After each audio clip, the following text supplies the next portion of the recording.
चलो हम बात करते हैं कोऑर्डिनेट ज्योमेट्री। किसकी बात करते हैं?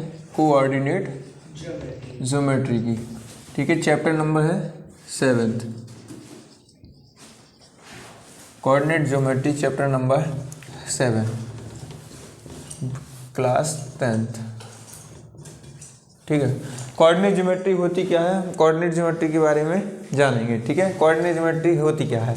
कोऑर्डिनेट ज्योमेट्री पढ़ने के लिए हमें कोऑर्डिनेट के बारे में पता होना चाहिए। हमेशा याद रखना, जो कोऑर्डिनेट होते हैं वो कोऑर्डिनेट होते हैं कितने में? दो तरीके से, मतलब एक्स और वाई के पेयर में आएंगे। किसके पेयर में आएंगे? एक्स और वाई के पेयर में। मतलब पहले हम जो वैल्यू लिखेंगे वो एक्स की वैल्यू होगी, वो लास्ट वाली वैल्यू होगी, जो सेकंड वाली वैल्यू होगी वो किसकी होगी? वाई की वैल्यू होगी। ठीक है, हम बात करते हैं कोऑर्डिनेट ज्योमेट्री में होती है एक्स एक्सेस होता है, वाई एक्सेस होता है। कोऑर्डिनेट ज्योमेट्री में कितने होते हैं? एक ग्राफ बनाएंगे हम, तो ग्राफ में क्या होता है? ये होता है वाई एक्सेस, ये वाली लाइन कहलाती है वाई एक्सेस, ये वाली लाइन कहलाती है एक्स एक्सेस। इसे मानते हैं एक्स तो इसे मानते हैं एक्स डैश, इसे मानते हैं वाई तो इसे मानते हैं वाई डैश। ये जो बीच में होता है ये होता है बीच में क्या? सेंटर, इसे मानते हैं 0। सेंटर से ही निकलती हैं सभी लाइन। इस साइड जो होते हैं वो पॉजिटिव इंटीजर होते हैं, 1 2 3 4, ये सब कैसे होंगे? पॉजिटिव होंगे। जो इस साइड जाएंगे, लेफ्ट हैंड साइड जाएंगे, वो कैसे होंगे? नेगेटिव होंगे। क्या होंगे? नेगेटिव। जो ऊपर साइड रहेंगे वो कैसे होंगे?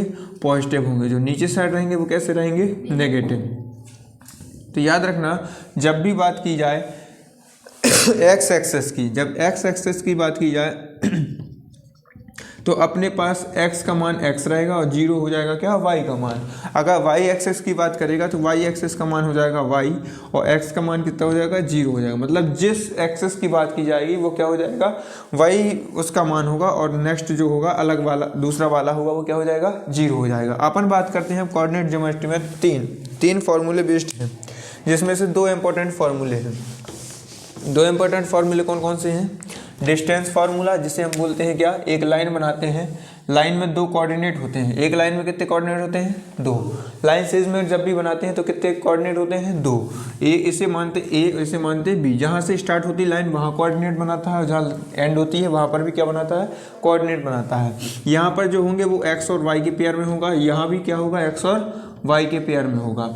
ये पहले वाले को हम मानते हैं x1 y1, क्या मानते हैं? x1 y1, और दूसरे वाले को मानते हैं x2 y2। ठीक है, इसी से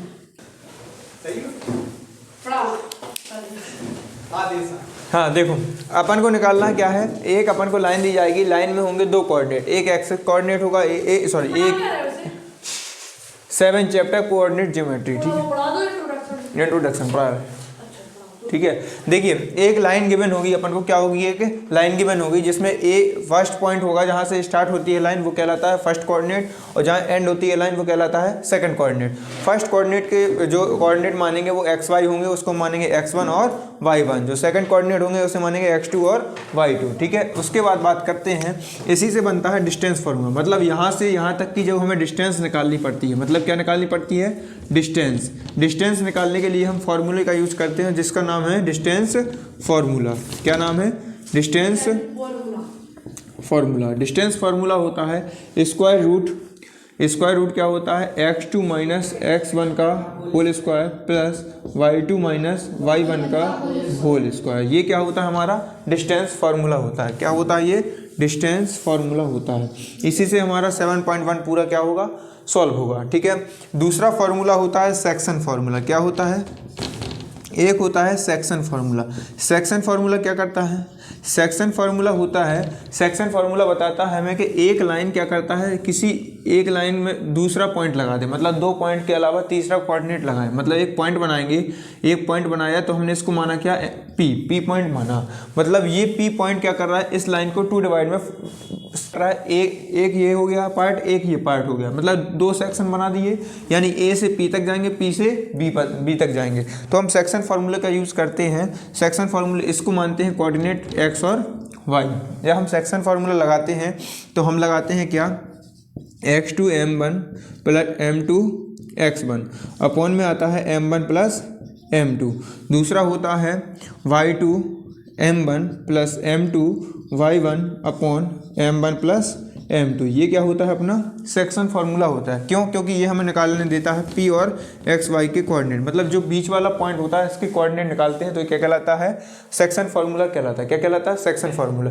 जो सेक्शन फार्मूला होता है ये ए रेशियो होते हैं, रेशियो M1 और M2, मतलब जो यहाँ पर वैल्यू दी जाएगी, रेशियो हमेशा दिए जाएंगे वो क्या कहलाएंगे, M1 और M2 की वैल्यू कहलाएगी। तो आप लोग नोट कीजिए इनको।